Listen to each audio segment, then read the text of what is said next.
যারা সমন্বয় করে গোটা কর্মসূচি বাস্তবায়ন করেছে, তাদেরই একজন হচ্ছে হাসনাত আব্দুল্লাহ। সে কুমিল্লার একজন ছেলে, ঢাকা বিশ্ববিদ্যালয়ে লেখাপড়া করে। আপনারা তার সম্পর্কে জানেন। গতকালকে একটা বাহিনীর কিছু লোকেরা তারা প্রতিবাদ করতে এসে সমস্ত আইন কানুন ভঙ্গ করে তারা সেক্রেটারিয়েটে বা সচিবালয়ে ঢুকে পড়েছিল। তাদের উদ্দেশ্য খারাপ ছিল, সেখানে ঢুকে গালিগালাজ, উচ্ছৃঙ্খল অবস্থা সৃষ্টি করা, এরে ধরো ওরে মারো, এই ধরনের অবস্থা তারা সৃষ্টি করেছিল। ওই সময়টাই তারা হাসনাত আব্দুল্লাহ সহ আরও অনেকের উপরে হামলা করে। এখানে চিকিৎসাধীন কমপক্ষে 3 জন আছেন যারা গুরুতর আহত হয়েছেন। আমরা দেখতে এসেছিলাম। দুইজনকে অস্ত্রোপচারের জন্য ওটিতে নেওয়া হবে, এই জন্যে ডিস্টার্ব হবে জেনে আমরা ওইদিকে যাইনি।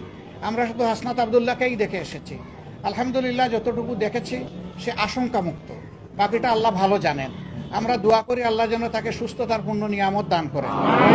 আর এইরকম একটা কাঙ্ক্ষিত গণবিপ্লবকে বিফল করে দেওয়ার জন্যে যে কোনো দিক থেকেই যে আসুক, গোটা জাতিকে এর ব্যাপারে সোচ্চার সজাগ থাকতে হবে এবং কেউ অপতৎপরতা চালালে সেটাকে বন্ধ করে থামিয়ে দিতে হবে। আপনারা কয়দিন হলো ভাই? এখনো তো একটা মাস হয় নাই, সামান্য কয়টা দিন গিয়েছে। দুনিয়ার জমানো সমস্ত দাবি দাওয়া নিয়ে সবাই এখন রাস্তায় নেমে গেলে যারা এখন সরকারে বসেছেন তারা দেশটা গুছাবেন কিভাবে? এতদিন আপনাদের দাবি দেওয়া কোথায় ছিল? সেই দাবি দেওয়াগুলো এতদিন করলেন না কেন? এখন এরা দায়িত্ব নিয়েছে জনগণের অনুরোধে, তারা তো ইচ্ছা করে এখানে আসেনি। তাদেরকে যদি সহযোগিতা না করে এইভাবে ব্যতিব্যস্ত করে তোলা হয়, তাহলে রাষ্ট্র পুনর্গঠন এবং মেরামতের যে কাজটা, এটা তো তারা করতে পারবে না।